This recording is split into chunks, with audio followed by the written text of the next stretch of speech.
Hi, I'm Janine Turner, founder of Constituting America.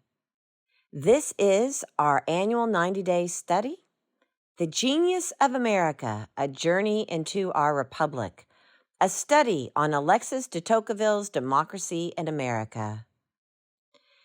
It was there that civilized men were going to give the world a spectacle for which the history of the past had not prepared it. End quote. Alexis De Tocqueville. The title of this essay is External Configuration of Northern America, Volume 1, Part 1, Chapter 1 of Democracy in America by Alexis De Tocqueville, guest essayist Dan Cotter. In 1831, Alexis de Tocqueville came to America, sent by France to investigate the United States of America's prison system. Alexis does that and much more in his incredible, sprawling book that provides his impressions of democracy in North America. De Tocqueville addresses in the first volume and part and chapter the majestic, sprawling geography of the United States. He refers to the, quote, external configuration, end quote, of North America. De Tocqueville refers to the, quote, methodical order, end quote, that separates land and water with two vast regions divided.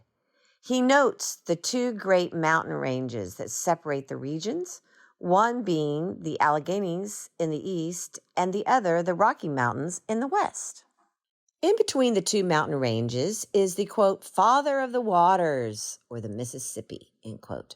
The valley watered by the Mississippi River, quote, dispenses good and evil at will, and in that it is like the God, end quote.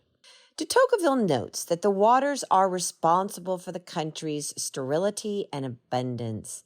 He was very impressed with the Mississippi Valley, making the following glowing attribution.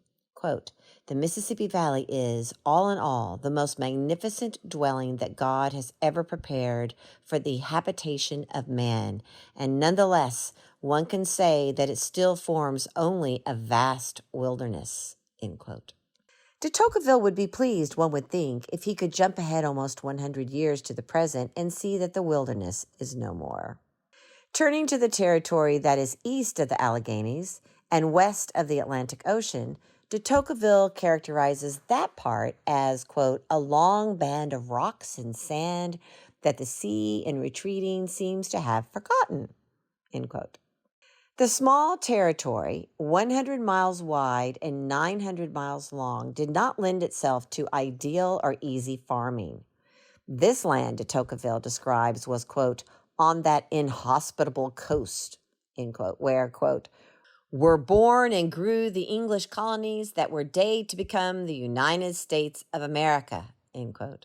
When one reads and ponders that statement, one realizes how incredible it is that those colonies became the base for this great nation of ours, which spans from the Rockies to the West Coast and beyond.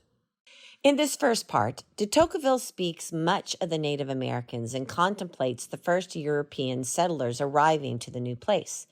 He writes of the time before the Europeans came to our shores and the inhabitants. He speaks of the Indians as, quote, equal and free, end quote.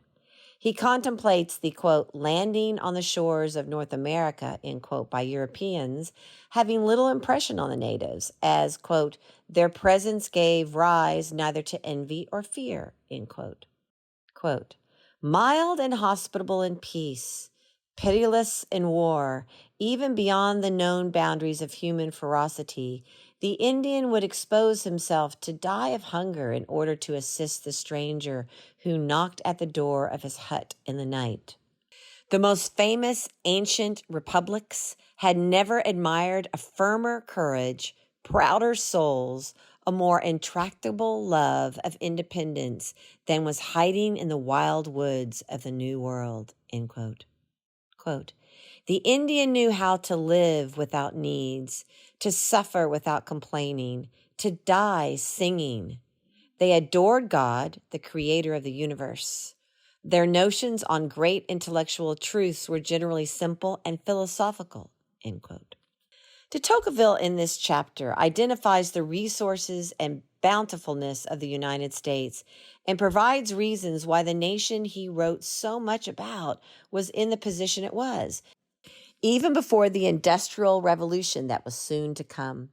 In closing Chapter 1, de Tocqueville sets up the overall premise of the book, the democracy he experienced. He wrote, quote, "It was there that civilized men were to try to build a society on new foundations and applying for the first time theories until then unknown and reputed inapplicable. They were going to give the world a spectacle for which the history of the past had not prepared it." End quote. Much of what de Tocqueville wrote has weathered 200 years and gone through massive changes, yet his views on the exterior lands is amazing and somewhat forecasting, as the map in America he explored in 1831 was not the sea to shining sea nation we live in today. Today's guest essayist was Dan Cotter. Dan Cotter is attorney and counselor at Dickinson and Wright's Chicago office. He is the author of The Chief Justices, published April 2019, 12 Tables Press. He is also a past president of the Chicago Bar Association. The article contains his opinions and is not to be attributed to anyone else.